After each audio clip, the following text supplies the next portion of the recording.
Hey guys, what's up? It's me, Pixie Bratsky. Today it's gonna be a special video. It's gonna be more like a kind of a vlog thingy. I don't really know if it's gonna be relaxing. I'm trying not to speak too fast, but at the same time I've got a lot of shit to say. Basically, I've been on YouTube for a very long time, and I have never done a video like this because I usually express myself through my art, and also I thought, well, nobody's gonna give a shit about this, to be honest. And also, like, I'm not really comfortable doing like this kind of format, but like I said, I've been on YouTube for a long time and I've never done one of these, and I think it's time, really. And that gives you kind of an opportunity to get to know me better, if you're interested. I took some notes because I've tried to make this video about 3 or 4 times, and every time I was talking about different things. So I tried to regroup everything I could think of to give you like a clear picture. Yeah, sorry if you hear a noise, that's my fan, because it's literally like 100 degrees in here, and I would die if I didn't have the fan on. So this is the story of my life. Let's start at the beginning with my mum. My mum was born in Brazil in 1937. I'll let that sink in for a minute. Okay. My mum was born in 1937. I assume, because I don't know anything, that her parents were born in around 1910. So that would explain why she's got this literally 19th century kind of upbringing and mentality. She's also Latina, as you probably guessed, and a Catholic. Shocking. From what she told me about her childhood, because she's not a person who likes to talk, she's not the kind of person who likes to answer questions, but from what she told me, she was a wild child. She was the middle child, and she would only answer to her dad, and she would just like go out and climb on trees and just being crazy. She told me she was a clairvoyant,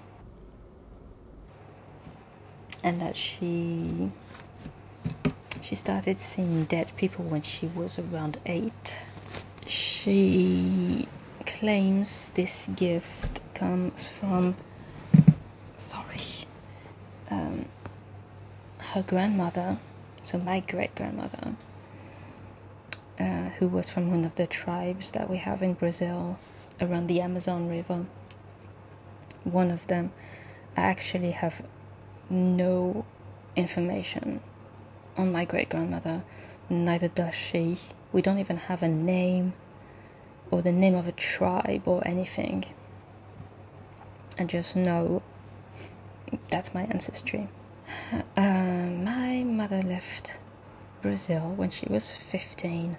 She actually never finished school. My family had no money, so they had to go to Portugal, and that's where my mum met her husband. And she had 4 kids with him, which I'm going to talk about later. In 1970, she followed her husband to France, again for money. He was looking for a job, and she didn't know a word of French. She learned the language, she told me, while watching TV, which I don't know if I could do that, honestly. Another thing about my mother is that I strongly suspect she has mental issues. She has never been diagnosed, and she will not be diagnosed. As you probably guess, she's against that. What I got from reading different things, different sources, and educating myself, basically, was that she has OCD, very clearly. She has OCD, like everything has to be in one place and all of that. Rituals, like even if she denies it, like we know she's lying, okay. Paranoid schizophrenia, that made it very difficult to go anywhere, because every time we would go out, she would tell us that somebody was looking at her, somebody was talking about her, something. And even at home it was, she nearly died because of that, but that's another story. She also obviously has hallucinations. She often talked to people who were not there, or like talking in hidden messages. Like it was just very draining. She also has a narcissistic personality disorder, which makes it that basically she's like a 5-year-old. She has no empathy. She's selfish. She would brag and put people down, like no social clues whatsoever of what to tell people and how to say it and when. She was very hard on us. Like I said, it was very hard to have a conversation, and it still is to this day. Her middle name, interestingly enough, is Soledad, or Soledad, which means solitude in Spanish.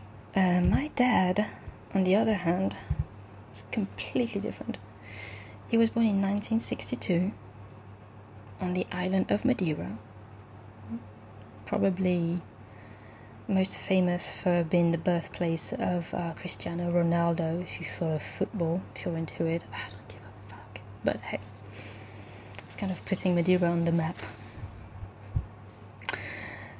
He moved to France when he was 9, and at 18 he became my dad. My mum was 44 at the time. Yes. I like to say that I am the child of a man who was too young to be a dad and a woman who was too old to be a mom. And that explains a lot of things about me, mainly why I'm so slow at doing things and why I look so youthful. Genes. He's the complete opposite of my mum. Like I said, like she doesn't like people. He loves being social. He loves partying and all of that. He really has like a heart of gold. He's really sweet. But what happened was he got kicked out because he was addicted to drugs. My mom would not have him inside. She would not have any of his friends inside. She would not have any of his sisters. She would trash him in front of me, just calling him names, calling his family names. I don't know if she was trying to get back at her ex-husband, because at the time, like, she had been divorced for a few years, and he had found a woman that was much younger than he was. So I don't know if, like, in her competitive mind, she kind of went, I'm gonna find a man that's even younger, and I'm gonna have a kid with it. Or if she was, like, trying to hold my dad down with a kid and just making him, like, change his way of life. Maybe both, but like nothing worked, basically. I remember my dad visiting us, like when I was much older, probably 6 or 7, and I was so happy to have my dad around, but I also thought like something was off with him, something was weird. And like a few years later, that was like one day, and then a few years later, my mum telling me that she had found him in the bathroom, like doing drugs again. She had to kick him out. I actually met my dad about 6 years ago. I reconnected with him through one of my sisters. She helped me with that. And I have not told my mum because she would be furious with my sister for one, and with me. and she would also not understand. I don't think she would. So I have met my dad and his family, and they're all like very sweet and very social, and they always want to see me. Like, for the most part, I think like some of them really don't give a fuck about me, to be honest. That also makes it hard for me to connect with them because we are so completely different. I don't like partying, I don't like rooms that are full of people, and that's what they do pretty much every time they get the chance. That makes me really uncomfortable. I mean, and they don't know me either. They don't know anything about me. They don't know about this channel, they don't know about what I do, my art, nothing. When I met my dad, I tried to call him out on the addiction. I was like, so I heard you did time, like mum told me that this and that, and every time he was like playing it off like, oh, but you know, your mum says a lot of things, which she does, but really that time it just sounded inauthentic to me, and like he was brushing it off, you know, kind of thing. And or what happens is that there are usually 20 people around us whenever I went to visit, because it's always lunch, or it's always like somebody's birthday or something like that. You cannot have a fucking conversation, basically, which is what I would like to do, is just sit down like the two of us and have a fucking conversation, like real shit.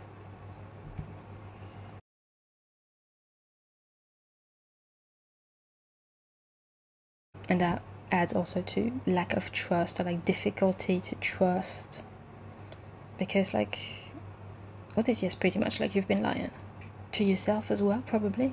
Okay, so moving on to my half siblings, because I'm an only child on my father's side. My first sibling was stillborn, and that is a gruesome story that I'm not going to get into here. My big brother was born in 1963, so like my dad was a friend of my brother's. That's how I met my mum, because he was around the house, you know. He died in 1984 when I was 3, and I believe that's where my fear of abandon comes from. I'm doing better with this, by the way, but that has followed me like throughout my childhood and my teenage years and my early adult years. My first sister was born in 1966, and her and mum never got along. She's the one who helped me reconnect with my dad, and they have never got along. She's kind of free-spirited, she's more of an artist, she wanted to be a singer. She was working nights, and she was always into like fashion, hair, makeup. I remember like sitting next to her and watching her do her makeup, and then we would just talk shit. I don't know what we were talking about, but we would just talk rubbish and just giggle. That was the best. She left home when she was 22. She was pregnant with my nephew, and she came back 5 years later because she had broken up with her boyfriend, basically. She stayed with us for 9 months, and those 9 months were absolute hell, and I got a bad PTSD from that time. I don't want to get into too many details, but maybe I will in another video. My second half-sister was born in 1969, so she just turned 50. The other one is 53. She went off to live with her dad when he divorced from my mom. So she was about 11, and I sprouted shortly after that. Basically, she treated me like shit all of my childhood. She was nasty. She would bully me, she would call me names. I went to live with her for a week when my mum went to my grandma's funeral, and it was one of the most awful times in my existence. And mum knew all about this, but she never stood up to her. I don't really know why. I don't know if it's because she was worried about retaliation from her ex-husband, or because like somehow my half-sister was representing the husband or the ex-husband because she went to live with him, so she was like the authority or something. I don't know, like my mother's mind works in very strange ways. But basically, like, they would treat me so bad. I had nightmares. I would grind my teeth at night. I don't remember any of this, I've been told. So that's like how deep it is buried.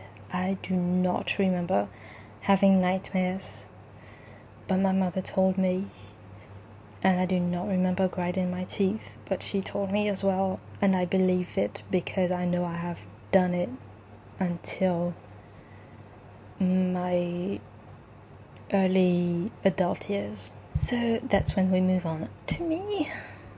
I was born in, did you guess, 1981 in June, so I will be turning 38 soon, in about a month and a half. We lived on council estates. If you live in the States, that's projects, the projects. So everybody was poor, and pretty much everyone was an immigrant. The place was awful, terrible. I hated it. I still hate going there. I try to avoid it if I can, but that's where my mum lives. It's a very grim place, very windy, a lot of violence, drugs, prostitutes, no one was nice. I developed extreme ignoring, which is something I practice still to this day. Like when someone's like talking to you or trying to get your attention, you just like not looking or anything, not acknowledging. And it was like kind of like a defense mechanism. I was never allowed to go outside by myself, except when I was going to school, and that was like end of primary school. I was going by myself. Like the last few months, maybe the last few weeks of primary school, I was going by myself. Some kids, they were so shady. They were like, why is your grandmother picking you up all the time? I grew up being scared of my mum. She's a scary person. She's like very small, like about the same size as me, but she's Latina. She's got a short fuse, and she would get angry in like 0.2 seconds and just yell. That was her thing. She would yell and just threaten me. Like she would like this, like, you know. She never did. She slapped me once. But like just the thought of like someone waving their fist in your face is not really nice. Yeah, it was very stifling, as you probably can guess. I never had anyone coming, like any friends coming over. I never went to anybody's house. It went to such an extent that she would ask me where I was going inside the house. Like I would get up from the couch and she would literally right away ask me where I was going. And I was like kind of in my room just reading, drawing, writing, listening to music, and just like being very shy and not confident, as you probably can guess. I was not allowed to make any noise, and I was forbidden to laugh. Basically, I still did.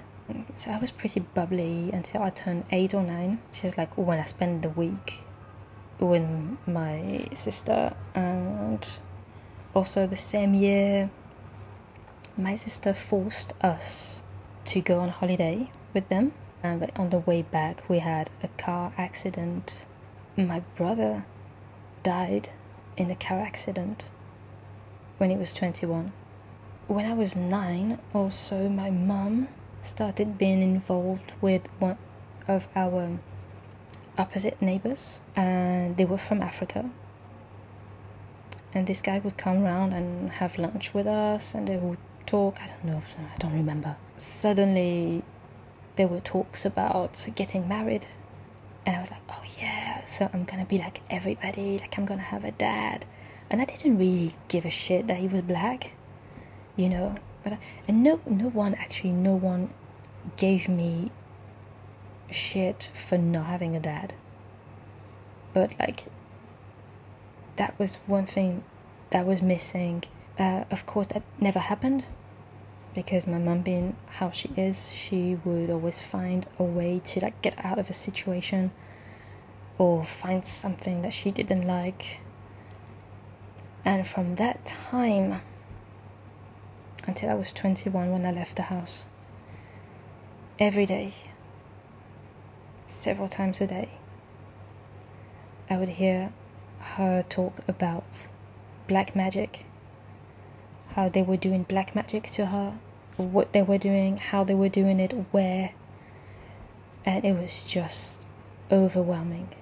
After a while, like, you can only do so much, and you get angry and you yell and you break things, but it does not matter.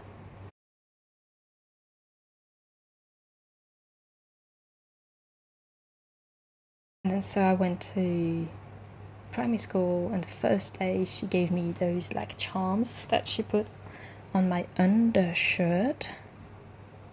Of course, like playing and running around like I lost them. And if you don't know what a mojo bag is, it's basically like a little flannel bag that you carry like in your pocket or like around your neck, with charms and herbs and stuff like that for protection. Protection from what, I don't really know, but because of her mental issues and her upbringing, the 4 things I heard most of the time when I was growing up were never trust anybody. And I'm fighting that one super hard, because I'm like, I would be like either completely naive or like completely distrustful. Whenever I would say something, she had a phase where she would say, that's rubbish. So I would just be talking about something that happened at school, or give my opinion on something, and she would be like, that's rubbish. So that did wonders for my self-confidence. You can't do anything right, or literally you don't know how to do anything. That comes from a woman who did everything for me. And the last thing was, this is all your fault. And I heard that a few times, and I was completely destroyed by it, as you can imagine. I was kind of a daydreamy child. Surprise. Different. I was very shy.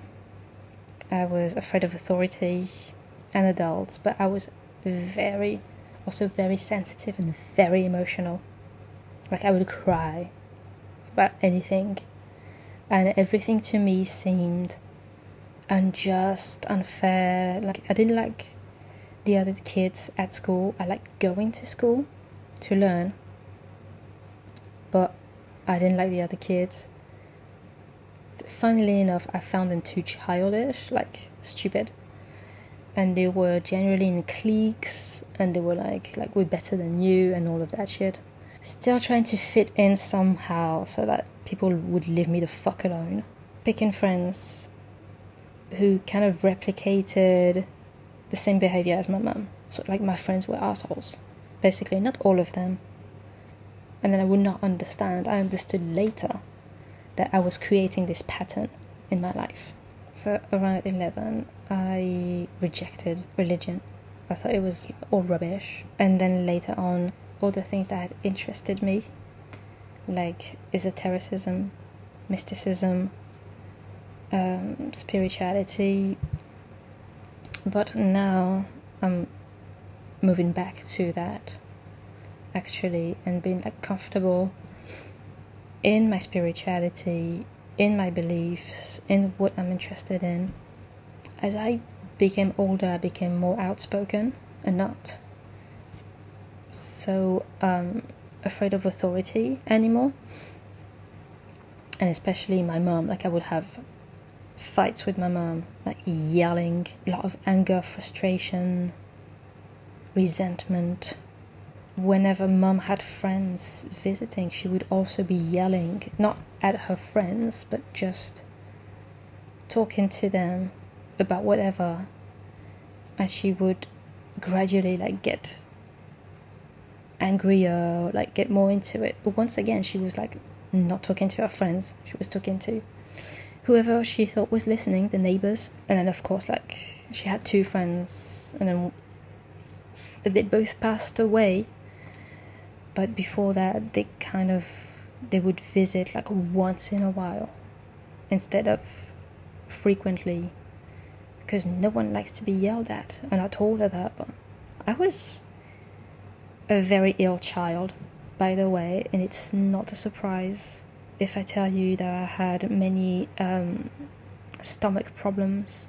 And I was like this kind of grunge, kind of goth kid, like wearing black and like oversized, like baggy t-shirts, baggy trousers, and all of that, and not trying to fit in anymore. And then my adulthood, like at 21, I left, basically. Like, as soon as I could get out of there, I did. I went to live in the UK for 7 years, then Arizona for 1.5 years, and then I've been here in Cambodia for all this time, which is 8 years. Wherever I've been, I always felt like an outsider, like I could never fit in. Oh, my relationships, very briefly, when I was almost 19, I met my first boyfriend, and we stayed together for 12 years. We did get married, but we also got divorced about 6 years ago. That breakup was one of the most painful things in my life. If we have to talk about identity, I feel like I have none. I never identified with my birth country, like I said. I always felt like an outsider. If you ask me something, I only know the basic facts, and I don't give a fuck. I barely traveled around, like I went to like 3 places. I do not know what people do, I do not know what people eat or say, and I do not care. Growing up, my mom never tried to teach me the language. I had to learn by myself. She didn't teach me any of the culture, because I don't think she had any, to be honest. I do not know any of like the traditional foods or anything, so because we were poor. By the way, we had no money because my mum was not working, and she was a single mum, so we ate what we had, which were pasta, rice, and canned foods, and that's it. My mum shared a few anecdotes from her childhood, but that was it. It's just like 2 or 3 things here and there. I never got a full picture. I don't even know what my grandparents looked like. About Madeira, I only have the info that I got on Wikipedia. And I never had a sense of family, and that's something that's probably very strange to most of you, but I do not feel this like blood ties, whatever, thingamajig, because my sisters were so much older than me, and like I said, like one of them left early, the other one just she was horrible. There was a point where we were kind of close to each other, like geographically speaking, and then we just like started to get away and away and away, and I moved the farthest. And the first sister I was close to ended up becoming very strange over the years and exhibiting the same kind of behavior that my mom was. I feel like pieces of a puzzle, but I don't even know what the puzzle is about. I feel kind of frustrated about knowing that I will never get to sit down and have a proper talk with either of my sisters, with my mom or with my dad. No one. No one. and I have to make peace with that. I have to move forward. I barely know anything about my ancestry, and I have to make peace with that as well. I strongly believe that you create your own reality. I'm working every day on changing my mental patterns. I've had like extremely negative thought patterns that I'm working on right now to erase, to replace with beneficial, positive thought patterns. But one thing I've always had was my sense of humor. The experience I've had with my mum, growing up with my mum, and also 10 years of teaching, because I have been a teacher for almost 10 years. Working with children has taught me patience, and it has taught me so much about myself and about human interactions. So for that I'm very grateful. And also my spiritual practice, yoga, meditation, all of that is helping tremendously with my lack of self-confidence, my social anxiety, and I feel so much better than I felt 5 years ago, 10 years ago, 20 years ago. I never thought in a million years I would be as lucky as I am today, just trying to see the best in everything every day. And I will put myself out there and interact and try to be as gracious as I can be and just unafraid, because literally there's nothing to be afraid of. And my spirit is here, my spirit is with me, and no one can take that away from me. I think that's it. It is a very long video. Thank you so much for all your support all these years. Like, some of you have been here for years, and that blows my mind. Like, you have no idea.